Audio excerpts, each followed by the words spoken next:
어제 먹은 저녁 메뉴가 생각나지 않는다고 해서 걱정하실 필요는 없습니다. 그런데 어제 저녁을 먹었는지조차 기억나지 않는다면 이야기가 달라집니다. 많은 분들이 이 둘을 구분하지 못하고 그냥 나이 탓이라며 넘기시죠. 저는 그 순간이 가장 위험하다고 봅니다. 왜냐하면 진짜 신호와 단순한 건망증 사이의 경계를 놓치는 순간 몇 년 뒤 완전히 다른 결과를 마주하게 되기 때문입니다. 요즘 약 먹는 시간을 자꾸 잊으신다거나 아까 나눈 대화 내용이 금방 사라지는 경험을 하고 계신가요? 혹시 가족 이름이 순간적으로 헷갈리거나 익숙한 길인데 갑자기 어디로 가야 할지 막막해진 적은 없으신가요? 이런 변화들이 단순히 나이 때문이라고 생각하시는 분들이 정말 많습니다. 하지만 제가 30년 동안 치매 원인을 연구하면서 만난 수많은 사례들은 전혀 다른 이야기를 들려줍니다. 저는 김재훈이라고 하고요. 지난 30년간 치매 발병 원인과 초기 신호를 추적해온 연구자입니다. 제가 현장에서 직접 확인한 결과를 말씀드리자면 치매는 갑자기 찾아오는 병이 아닙니다. 이미 몇 년 전부터 우리 몸이 작은 신호들을 보내고 있었던 겁니다.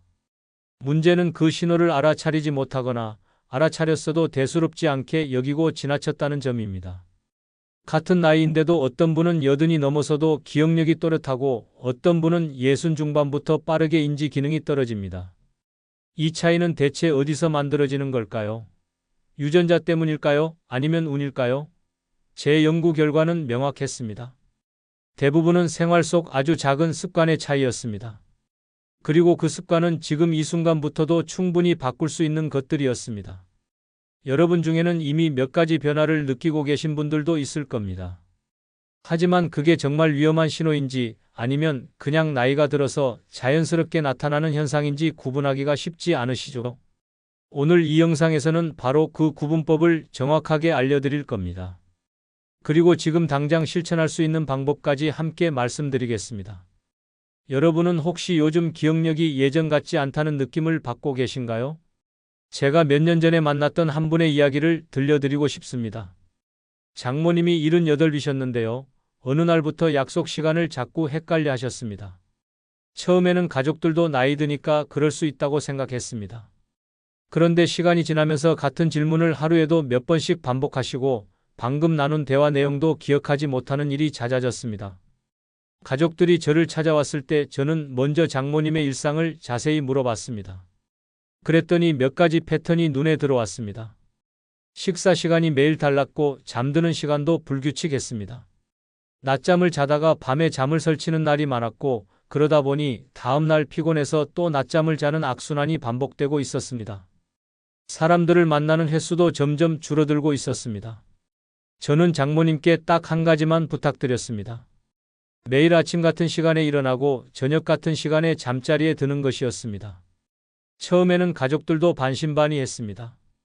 그렇게 간단한 방법으로 뭐가 달라지겠냐는 반응이었죠. 하지만 제가 수십 년간 연구한 결과는 명확했습니다. 뇌는 규칙을 좋아합니다. 일정한 리듬 속에서 훨씬 더 잘 작동합니다. 2달쯤 지났을 때였습니다. 가족들이 놀라운 변화를 알려왔습니다. 장모님이 약속 시간을 더 잘 기억하기 시작했고 같은 질문을 반복하는 횟수도 눈에 띄게 줄어들었습니다. 완전히 회복된 건 아니었지만 더 이상 빠르게 나빠지지 않았습니다. 그 작은 규칙 하나가 장모님의 인지 기능 저하 속도를 확실히 늦춰준 겁니다. 혹시 아직 구독과 좋아요를 누르지 않으셨다면 지금 바로 눌러주세요. 이 채널은 여러분의 건강한 노년을 응원합니다. 오늘 제가 말씀드릴 내용은 단순히 이론이 아닙니다. 제가 직접 현장에서 확인한 실제로 효과가 있었던 방법들입니다. 이런 중요한 정보를 더 많은 분들이 알 수 있도록 구독과 좋아요로 응원해 주세요. 그럼 이제 본격적으로 우리 일상에서 치매와 직접 연결되는 신호들을 하나씩 짚어보겠습니다. 가장 먼저 살펴볼 것은 생활 리듬의 흐트러짐입니다. 이건 정말 많은 분들이 놓치는 부분인데요. 잠드는 시간이 매일 달라지고 식사 시간도 불규칙해지면 뇌가 혼란스러워합니다. 뇌는 일정한 패턴 속에서 가장 잘 작동하는 기관이거든요. 한국노년뇌건강연구에서 확인한 결과를 보면 생활 리듬이 일정한 그룹에서 치매 진행 속도가 훨씬 완만하게 나타났습니다. 제가 만났던 72세 김성호님의 경우를 보면 이게 더 명확해집니다. 김성호님은 은퇴 후 특별히 할 일이 없다 보니 자는 시간이 매일 달라졌습니다. 어떤 날은 밤 11시에 주무시고 어떤 날은 새벽 2시가 넘어서 주무셨습니다. 그러다 보니 아침에 일어나는 시간도 들쭉날쭉했고 자연스럽게 식사 시간도 불규칙해졌습니다. 반년 정도 이런 생활이 계속되면서 김성호님은 약속 시간을 자꾸 까먹고 오늘이 무슨 요일인지도 헷갈리기 시작했습니다. 그래서 제가 권한 방법은 간단했습니다. 아침 7시에 일어나고 밤 11시에 잠자리에 드는 규칙을 만들자고 했습니다. 처음 일주일은 힘들어 하셨지만 한 달쯤 지나자 몸이 그 리듬에 적응했습니다. 그리고 신기하게도 기억력이 조금씩 돌아오기 시작했습니다. 갑자기 모든 생활을 바꾸려고 하면 오히려 스트레스만 쌓입니다. 하루 한 가지씩 먼저 자는 시간부터 규칙을 잡아보세요. 여러분은 요즘 생활 리듬이 흔들리고 있다는 느낌이 있으신가요? 두 번째로 주의 깊게 봐야 할 신호는 반복되는 깜빡임입니다. 여기서 중요한 건 단순한 건망증과 치매 초기 신호를 구분하는 겁니다. 단순 건망증은 힌트를 주면 금방 기억해냅니다. 예를 들어 점심에 뭘 먹었는지 기억 안 나다가도 누가 된장찌개 먹었다고 하면 아 맞다 하고 떠올리죠. 그런데 치매 초기 신호는 다릅니다. 힌트를 줘도 전혀 기억이 나지 않습니다. 아예 그 사건 자체가 머릿속에서 지워진 것처럼 느껴집니다. 국립인지건강센터 연구에 따르면 의미 있는 정보를 반복적으로 누락하는 패턴이 나타나면 이건 위험 신호로 봐야 합니다. 68세 이현숙님의 사례를 보면 더 명확합니다. 이현숙님은 혈압약을 드셔야 하는데 복용 시간을 자꾸 잊으셨습니다. 하루 이틀도 아니고 일주일 내내 그런 날이 반복됐습니다. 가족이 약 먹었냐고 물으면 그제야 아 깜빡했다고 하셨는데 본인도 왜 이렇게 자주 잊는지 답답해 하셨습니다. 병원에서 검사를 받아보니 경도인지저하 초기 단계로 진단받으셨습니다. 다행히 초기에 발견해서 관리를 시작했고 지금은 약 복용 시간을 알림으로 설정해서 잘 관리하고 계십니다. 가장 자주 잊는 항목이 무엇인지 메모하거나 알림 도구를 활용해 보세요. 그리고 중요한 건 깜빡임을 숨기려고 하면 안 된다는 겁니다. 부끄러워서 숨기다 보면 발견이 늦어지고 그만큼 대응할 시간을 놓치게 됩니다. 여러분은 최근 어떤 종류의 깜빡임이 가장 자주 나타나나요? 세 번째 신호는 새로운 일에 대한 부담감이 커지는 겁니다. 예전에는 별것 아니었던 일들이 갑자기 엄청 어렵게 느껴집니다. 스마트폰 사용법을 배우려다가 너무 복잡해서 포기하거나 새로운 식당에 가는 것조차 두렵게 느껴지는 거죠. 이건 단순히 귀찮아서가 아니라 뇌의 처리 속도가 느려지면서 나타나는 현상입니다. 뇌가 새로운 정보를 받아들이고 처리하는 과정에서 과부하를 느끼는 겁니다. 유럽 뇌건강 프로젝트에서 진행한 장기 연구를 보면 새로운 활동을 지속적으로 한 그룹이 그렇지 않은 그룹보다 기억력 감소 위험이 현저히 낮았습니다. 70세 최명자님의 경우를 보면 스마트폰을 사용하는 게 갑자기 너무 어렵게 느껴지기 시작했습니다. 예전에는 그럭저럭 사용하던 기능들인데 어느 날부터 버튼을 누를 때마다 머리가 복잡해지고 짜증이 났습니다. 그래서 아예 스마트폰 사용을 포기하고 전화 기능만 쓰게 됐는데 그게 오히려 뇌 자극을 더 줄이는 결과를 가져왔습니다. 저는 최명자님께 무리하게 모든 기능을 배우려고 하지 말고 하루 5분만 새로운 자극을 받아보자고 제안했습니다. 오늘은 사진 한 장 찍어보기, 내일은 그 사진 확대해서 보기, 이런 식으로 아주 작은 단계부터 시작한 겁니다. 한꺼번에 여러 기능을 배우려고 하면 실패감만 커지고 더 시도하기 싫어집니다. 여러분도 최근에 새롭게 도전하기 힘들다고 느낀 순간이 있었나요? 네 번째로 주의해야 할 신호는 말의 속도가 느려지고 단어 찾기가 어려워지는 겁니다. 평소에 잘 쓰던 단어가 갑자기 생각나지 않습니다. 입 밖까지 나올 것 같은데 막상 말하려고 하면 안 나오는 거죠. 그래서 이거 뭐더라 하면서 한참을 헤매다가 결국 다른 말로 돌려 말하게 됩니다. 이런 현상이 자주 반복되면 말하는 것 자체가 부담스러워지고 대화 자체를 피하게 됩니다. 미국 뇌기능노화 연구에서는 단어 회상률 감소가 인지 기능 초기 변화를 가장 잘 보여주는 지표 중 하나라고 보고했습니다. 75세 박정우님은 평소 말씀을 또박또박 잘하시는 분이었는데 어느 날부터 대화 중에 말이 자꾸 끊겼습니다. 특히 사람 이름이나 물건 이름 같은 명사가 잘 떠오르지 않았습니다. 그러다 보니 대화하는 게 점점 힘들어지고 사람 만나는 것도 피하게 됐습니다. 제가 권한 방법은 큰 소리로 책을 읽는 거였습니다. 처음에는 한 달락만, 그 다음엔 한 페이지, 이렇게 조금씩 늘려가는 겁니다. 소리 내어 읽으면 뇌의 언어 영역이 자극되고 단어를 인식하고 발음하는 과정이 반복되면서 회로가 강화됩니다. 말이 막힌다고 억지로 떠올리려고 애쓰면 오히려 스트레스만 쌓입니다. 자연스럽게 다른 표현으로 넘어가되 나중에 그 단어를 다시 확인하는 습관을 들이세요. 여러분도 말이 잘 이어지지 않는 순간이 요즘 늘고 있나요? 다섯 번째 신호는 감정 기복이 커지는 겁니다. 사소한 일에도 화가 나거나 슬퍼집니다. 아무것도 아닌 일인데 눈물이 나오기도 하고 별것 아닌 말에 발끈하기도 합니다. 본인도 왜 이러는지 모르겠는데 감정 조절이 잘 안 되는 거죠. 이건 뇌의 감정 조절 영역과 인지 영역 사이의 연결성이 약해지면서 나타나는 현상입니다. 한국정서인지융합 연구에서는 감정 변화가 커질수록 인지 기능 저하와의 연관성도 높아진다는 결과를 발표했습니다. 69세 문현수님의 경우를 보면 예전에는 온화한 성격이었는데 최근 들어 작은 일에도 짜증이 많아지셨습니다. 손주가 조금 시끄럽게 놀아도 참지 못하고 소리를 지르고 나중에는 본인도 왜 그랬는지 후회하는 일이 반복됐습니다. 그러면서 집중력도 떨어지고 일상적인 일 처리도 어려워졌습니다. 저는 문현수님께 짧은 호흡 훈련을 권했습니다.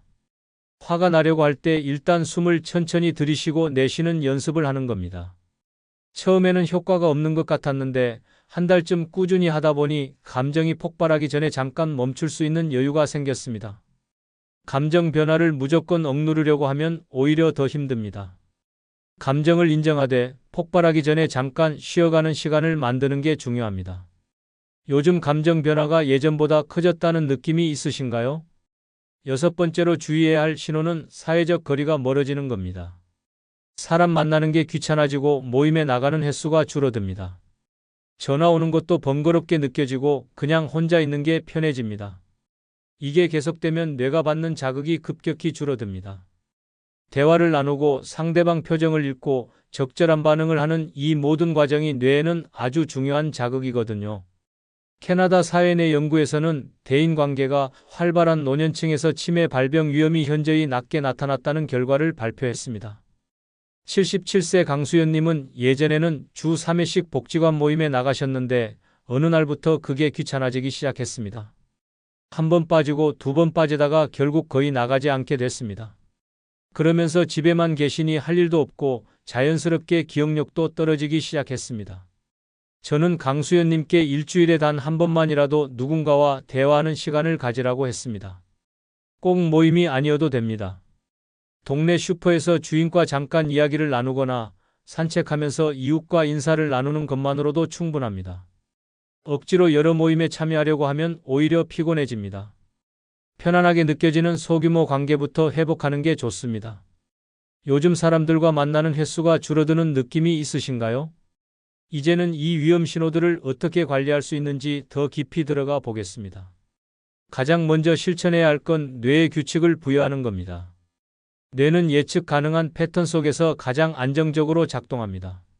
매일 다른 시간에 자고 일어나면 뇌가 계속 혼란스러운 상태에 놓이는 거죠. 그래서 제가 권하는 건 딱 세 가지만 먼저 고정하는 겁니다. 일어나는 시간, 식사 시간, 잠드는 시간입니다. 나머지는 그 다음에 천천히 정리해도 됩니다. 일과표를 너무 빽빽하게 채우면 오히려 스트레스만 쌓이고 실패할 확률이 높아집니다. 하루 중에서 가장 불규칙한 시간이 언제인지 먼저 파악해 보세요. 거기부터 시작하면 됩니다. 두 번째로 중요한 건 작은 기억 훈련을 반복하는 겁니다. 많은 분들이 기억력 훈련이라고 하면 어려운 문제를 풀거나 복잡한 게임을 해야 한다고 생각하시는데 전혀 그렇지 않습니다. 짧은 반복이 신경 연결을 훨씬 더 효과적으로 강화합니다. 전화번호 한 자리, 단어 한 개, 이렇게 아주 작은 것부터 시작하세요. 오늘은 친구 전화번호 끝자리 4개만 외워보는 겁니다. 내일은 슈퍼 주인 이름 하나만 기억해보는 거죠. 한 번에 많은 양을 외우려고 하면 금방 지치고 포기하게 됩니다. 오늘 기억 훈련을 위해 어떤 단어를 하나 선택해 보실래요? 세 번째는 신체 활동으로 뇌를 자극하는 겁니다. 운동이라고 하면 부담스럽게 느껴지실 수 있는데 그냥 걷기만 해도 충분합니다. 걸으면 혈액순환이 좋아지고 뇌로 가는 산소량이 늘어납니다. 그러면 뇌세포들이 더 활발하게 작동하게 되죠. 10분 걷기부터 시작해서 일주일마다 2분씩만 늘려보세요. 갑자기 30분씩 걷겠다고 결심하면 무릎이나 허리에 무리가 갈 수 있습니다. 특히 오랫동안 운동을 안 하셨던 분들은 더욱 조심해야 합니다.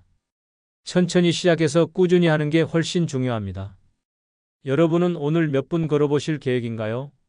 네 번째로 실천해야 할 건 언어 자극을 늘리는 겁니다. 말하기와 듣기는 뇌의 여러 영역을 동시에 활성화시킵니다. 그래서 저는 소리내어 읽기를 강력히 권합니다. 신문이든 책이든 상관없습니다. 하루에 단 한 달락만이라도 소리내어 읽어보세요. 눈으로만 읽는 것과는 완전히 다른 자극이 뇌에 전달됩니다. 복잡한 글보다는 짧고 친숙한 문장부터 시작하는 게 좋습니다. 처음부터 어려운 책을 읽으려고 하면 금방 질려버립니다. 아침에 일어나서 신문 기사 하나만 소리내어 읽어보세요. 그것만으로도 뇌는 충분한 자극을 받습니다. 오늘 어떤 문장을 소리내어 읽어보면 좋을까요? 다섯 번째는 사회적 활동을 유지하는 겁니다.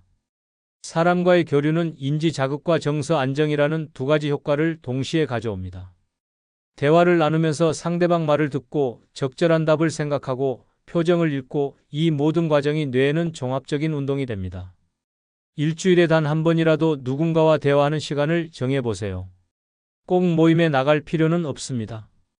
전화 통화도 좋고 동네에서 마주친 이웃과 잠깐 이야기를 나누는 것도 좋습니다. 과한 일정은 오히려 피로를 쌓이게 만들 수 있으니 무리하지 마세요. 이번 주에 가장 먼저 연락해보고 싶은 분은 누구인가요? 여섯 번째로 챙겨야 할 건 식습관입니다.